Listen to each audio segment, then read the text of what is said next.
Buckle up, because this is a tale of betrayal so cold it'll freeze your bones, a wife so shady she'd cheat at solitaire, and a husband who flipped the script with the ultimate mic drop.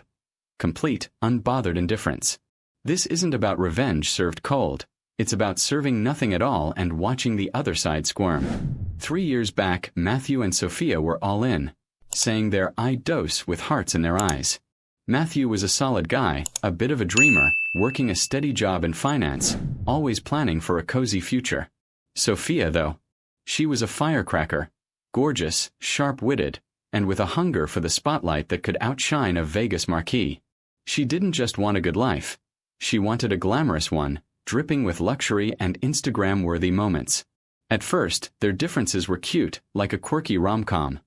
Matthew adored her spark, and Sophia loved having a guy who'd jump through hoops to keep her smiling. But love on a leash doesn't last. Sophia's charm turned into a full-on attitude, her sweet nothings morphing into snarky jabs. Seriously, Matthew? You're still crunching numbers like some nerdy accountant. She'd scoff, her voice thick with sarcasm as she swiped through her phone, probably drooling over some influencer's yacht pics. Matthew, bless his heart, just absorbed it. He'd mutter a half-hearted sorry, adjust his tie, and try to win her over with a home-cooked meal or a sappy compliment. Spoiler: it never worked. Sophia's smiles were for her selfies, not for him. The real trouble was her obsession with the high life. Sophia craved 5-star dinners, weekend getaways to posh resorts, and designer dresses that cost more than Matthew's car payment. His steady paycheck? To her, it was pocket change, barely enough to keep her in overpriced lattes. God, Matthew, you're such a bore, she'd sneer, tossing her hair like she was auditioning for a reality show. Why can't you be like William from my spin class? He's got a penthouse and a Benz. Matthew would just nod, his confidence crumbling, and bury himself in work, where at least the numbers didn't judge him. The breaking point came on a humid summer night. Matthew was rummaging through Sophia's purse for her car keys when he found it.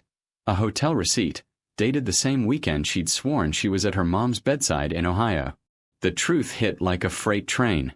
Those late-night gym sessions that dragged on for hours? The lacy lingerie he'd never seen her wear? Her phone always flipped face down like it was hiding state secrets? It all clicked. Sophia was cheating, and she wasn't even subtle about it. For months, he'd been the idiot ignoring the red flags, hoping it was all in his head. He could have stormed into the bedroom, shaken her awake, and demanded answers. He could have let the hurt explode into a screaming match, giving her the drama she probably craved. But Matthew wasn't wired like that. Instead, he chose a move so cold it'd make a polar bear shiver. He went silent. While Sophia slept, blissfully clueless, he packed 2 suitcases with the precision of a man planning a jailbreak. By dawn, he was gone. No note, no text, no trace. He left his wedding ring on the kitchen counter, next to her favorite coffee mug, and cleared out his side of the closet. Let her figure it out. Starting over in a new city was no picnic.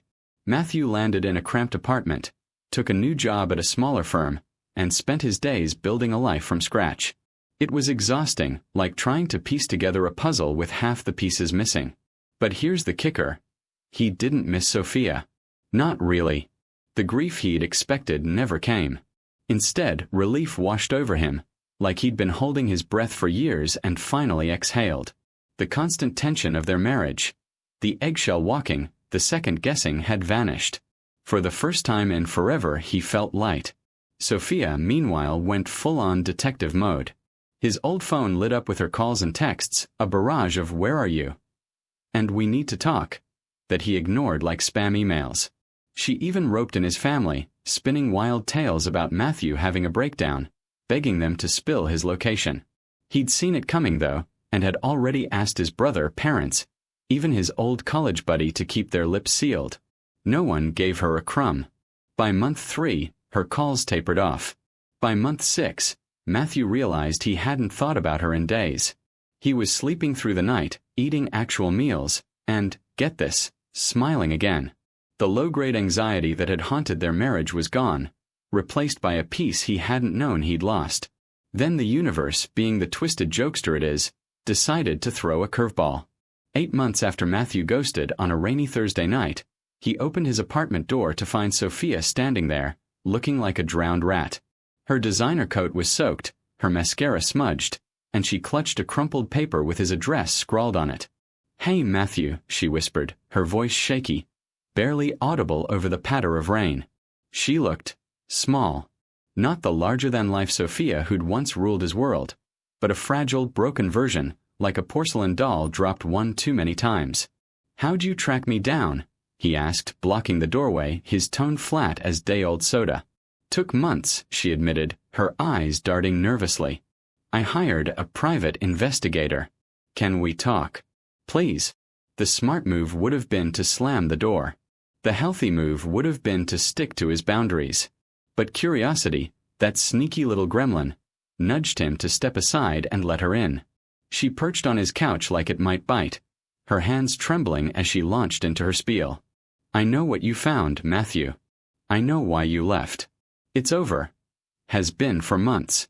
I screwed up big time, and I've been trying to find you to say I'm sorry." She poured it all out, her voice cracking as she admitted to losing her job, her friends, her family's respect. "Everyone knows what I did," she said, tears welling up.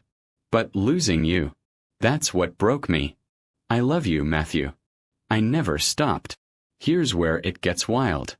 As ASC Matthew listened to her confession, watching this woman who'd once been his everything unravel into a nervous mess, he felt nothing.